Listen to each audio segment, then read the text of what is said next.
We don't need R&D in our company. Oscar's abusive voice echoed in the conference room. It had been 2 years since Oscar started making fun of us at the company's regular monthly meetings. I was waiting to see exactly when I should leave the company. My name is Thomas. I am the head of the R&D. I work for a large food processing company. We specialize in ice cream and frozen confections, and we distribute our products to supermarkets and souvenir stores all over the United States. Employees call me Edison, after my name. I moved to my current company about 10 years ago. Although the pay was less, I was generally content because I was able to do what I wanted and had another income. 3 years ago, things started to change. It was when the president's eldest son, who had been training at a different food company, came to the company as vice president. One day, I was called to the president's office. "I have an important favor to ask you, Thomas. I need you to develop a new ice cream product. I've already decided on the general idea." The president had approached me with a top-secret project. "This is for my son. It will be difficult for the other employees to accept my son as the next president. If my son makes a big hit product at the same time he joins the company, I thought that the employees will be happy to have him as a successor." "Yes, I think that would be a good idea." I nodded in agreement. "So here's the thing, Mr. Edison. We want to surprise everyone, so please don't tell them it was my idea. Let's say it's the R&D's idea, and I'll reveal that it was mine after the product is released." The vice president snickered mischievously. "If we can make a blockbuster product, our business performance will increase, and our employees' salaries will rise. We might even be able to offer extra bonuses." "An extra bonus would be nice. So then, what's your idea?" The vice president smiled. "A hamburger." The vice president replied with a smile. My mind went blank for a moment. I tried to think and process what he said. "A hamburger? Ah, I get it. You mean colorful ice cream. You said earlier it was a new ice cream product. Taking a cue from everyone's favorite, hamburgers." I interpreted this to mean that they were developing a new ice cream product with a variety of flavors. But the vice president said, "No, that's not it. It's everybody's favorite food, hamburger, in the form of an ice cream. It's a new and fun product, isn't it? I'm sure it's going to be a big hit." "Are you serious?" The president's attitude made me turn a straight face. "I was surprised at first, but isn't it a novel idea? I thought of it with the vice president. I couldn't have come up with such an idea on my own. This is the age of the internet, and I'm sure that there are people out there who would buy it just for the fun of it." There was no way I could stop them if the president and vice president were willing to do it. My R&D staff and I thought it would never sell, but we worked hard to develop the product. At the time of the internal announcement, the sales department and the other departments were, as expected, not fond of the idea. However, the president and vice president pushed the product to market, saying, "We've gone to a lot of trouble to create this product, so let's trust our R&D department." The president and vice president never mentioned that it was their idea. As expected, the product did not sell.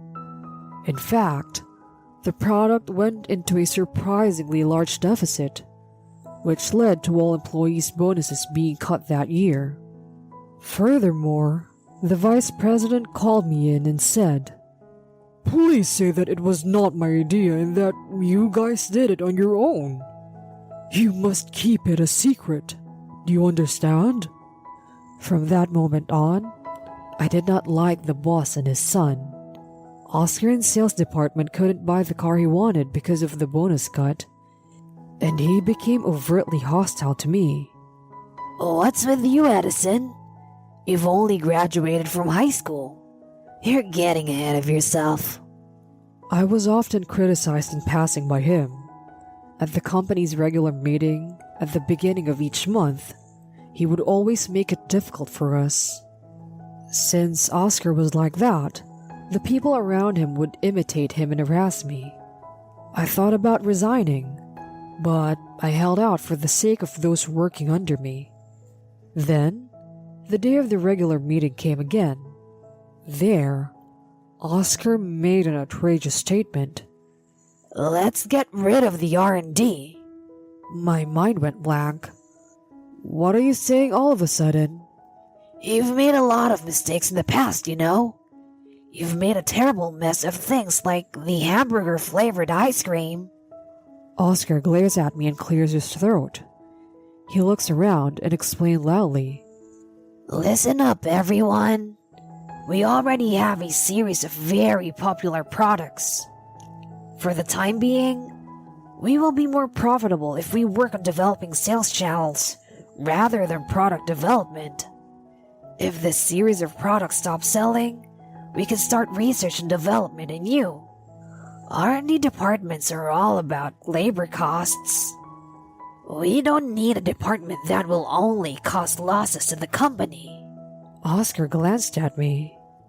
He has only graduated from high school. R&D would be better off in the hands of someone else. The other employees listened in silence. Some of them were nodding their heads. I stared at the president and the vice president. The president and vice president looked away from me and remained silent with difficult expressions on their faces. Oscar continued. I've actually bought on board a talented individual with a sales expertise from one of the largest companies in the industry. He's a 24-year-old man from a major general trading company. If we can learn about sales from him, our sales should go up and we'll be profitable. Some were surprised while they agreed that that would be a great idea. But others seemed not to be surprised at all, as they probably had already heard about it. Perhaps if we could get those experts to develop a sales channel for us, our business might pick up. Surely, selling the products we already have is more important than developing products that don't make any money. The sound of crackling applause echoed in agreement with Oscar. Oscar was completely smitten. So, everyone, let's fire the high school graduate who can't give us any profit. He shouted. The conference room fell quiet for a moment, perhaps because he had said too much. No one agreed with Oscar's statement while I was present, but no one disagreed either. Are you sure? I quietly said and looked at the president. Before the president could answer, Oscar spoke up. It's natural. From now on, we'll use the experts we've brought in from the big companies. He smiled condescendingly at me. I didn't care about Oscar though. Are you sure you want to get rid of the R&D? Are you sure you want to fire me? I repeated.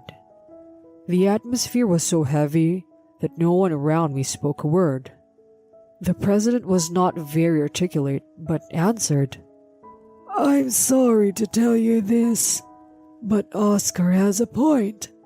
I think we should focus on sales rather than development. Does the vice president share your opinion? I asked, and the vice president, unlike the president, was very clear. I think Oscar is right. We can outsource R&D when it becomes necessary.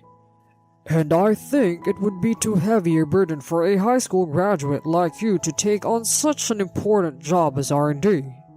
He looked somewhat relieved. So, the president and vice president have made it clear now. Oscar gave a snickering smile. I was ready for this. I knew that the president and vice president were trying to get rid of me by remaining silent about the hamburger-flavored ice cream. If the president or vice president would cover for me here, I thought I could make things go peacefully. But if they caught me off, I'm not going to give them the time of day. I bowed my head and said, "Thank you very much for all you've done for me." I returned to the R&D office and explained the situation to my coworkers. I told them that I had been fired and that the R&D office itself would cease to exist. Then my coworker said, "I'm quitting." Me too. One after the other. It seems that they also had their own feelings about the president and his son. As I was packing up my things, the Human Resources Department came to call me in. Oscar said I was fired, but Oscar had no authority to do that.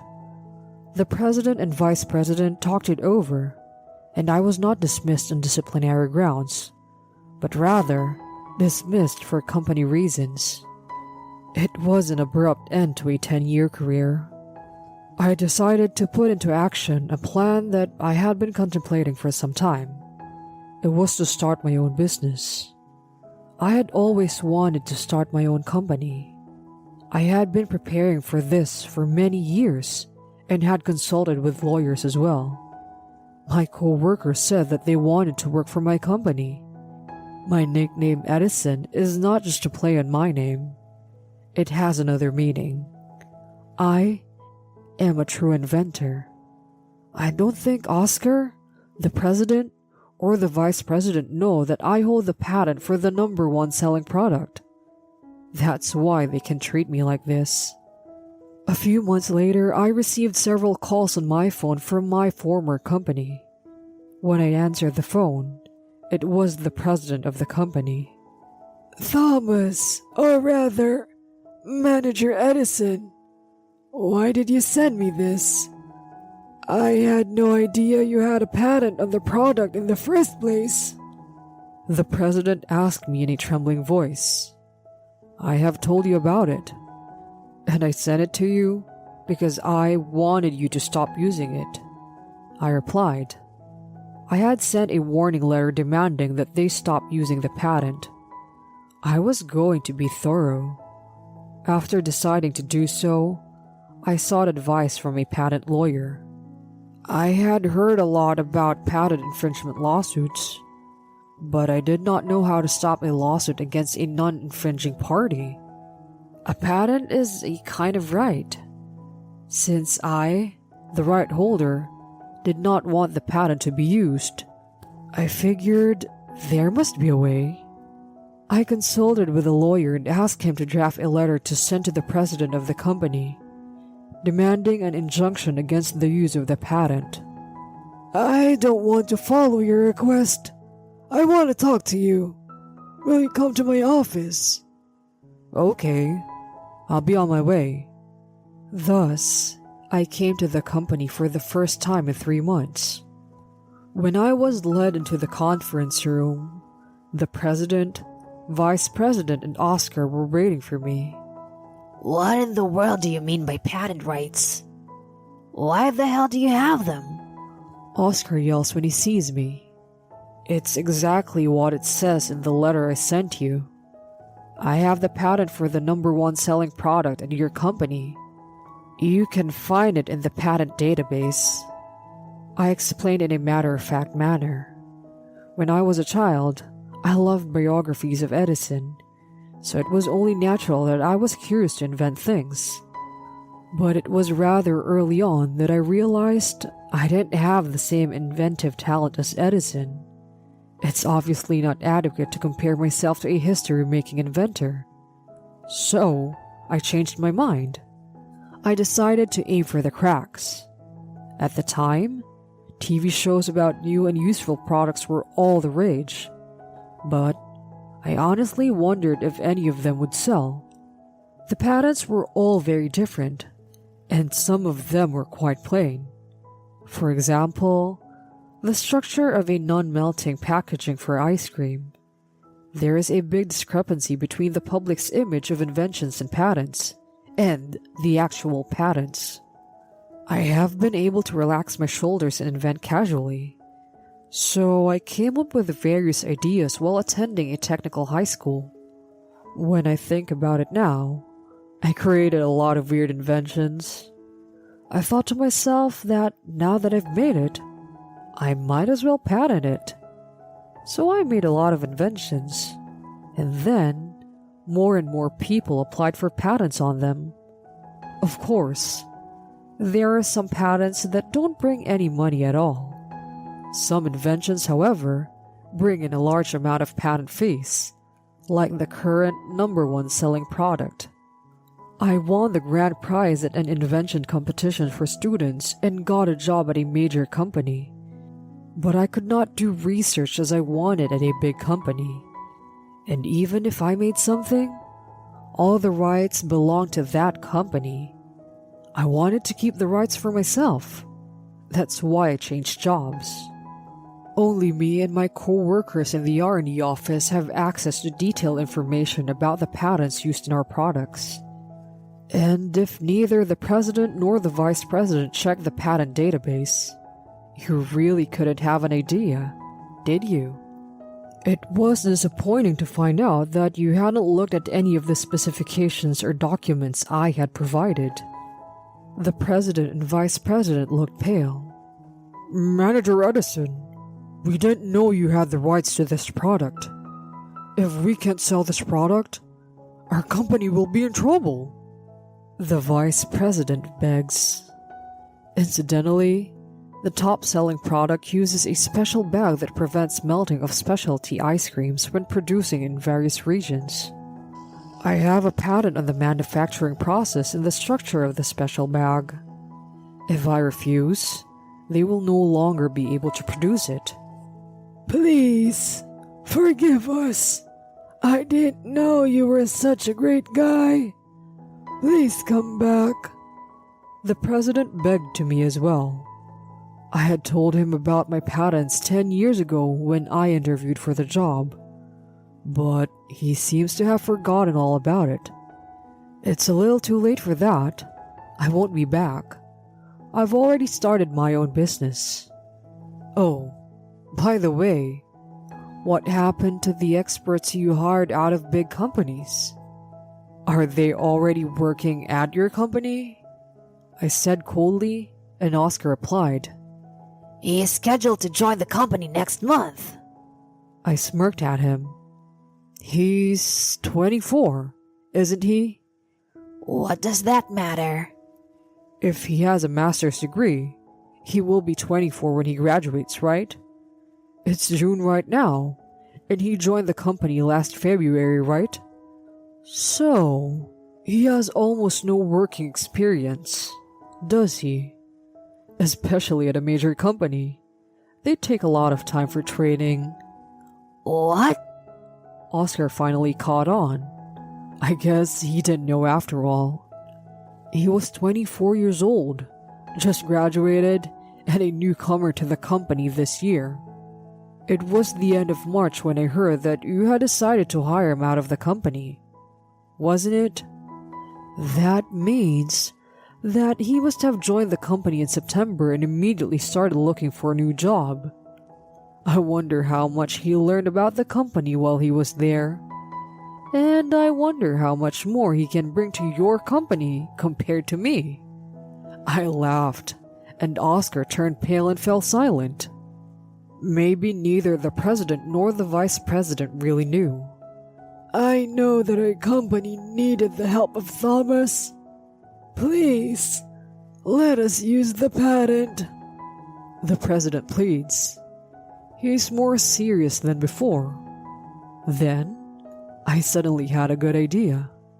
I have a good idea. Mr. President, please tell all the employees about the hamburger ice cream. Then, I'll think about it. What are you talking about? Oscar asked. I glanced at the conference room door. Through the frosted glass in the middle of the door, I could see some figures.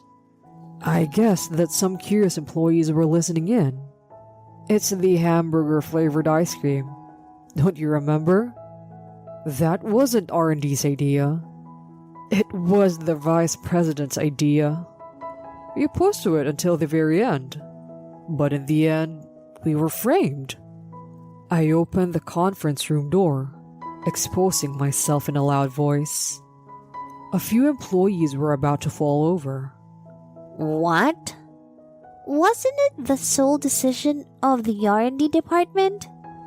The employees were muttering in surprise, and I felt relieved. The vice president forced us to create the product in order to take credit for it. Then, I was made to take responsibility for the failure. Right, Mr. President? Mr. Vice President? I want an apology. I finally said what I wanted to say for a long time. After that, the president and vice president said in sync, "I am very sorry about what happened," and apologized to me. They promised to pay all the members of the R&D department a nuisance fee. I sent the video of their apology to the co-workers in the R&D department who had to quit, so they must feel better a little. In the end, I decided to let them use the patent. That was because I would get some money for it if I do so. I heard that the expert graduate school graduate that Oscar invited was almost useless. He was so proud of himself, yet had no information on the expertise of a big company, which was expected of him. He even couldn't do his job. They were having a hard time figuring out what to do about him because they couldn't just fire him. As for me, I have no stress because my company is smooth sailing and I can invent whatever I want. I have recently developed an improved version of a patent that is #1 in sales. I'm thinking of selling it to my former company's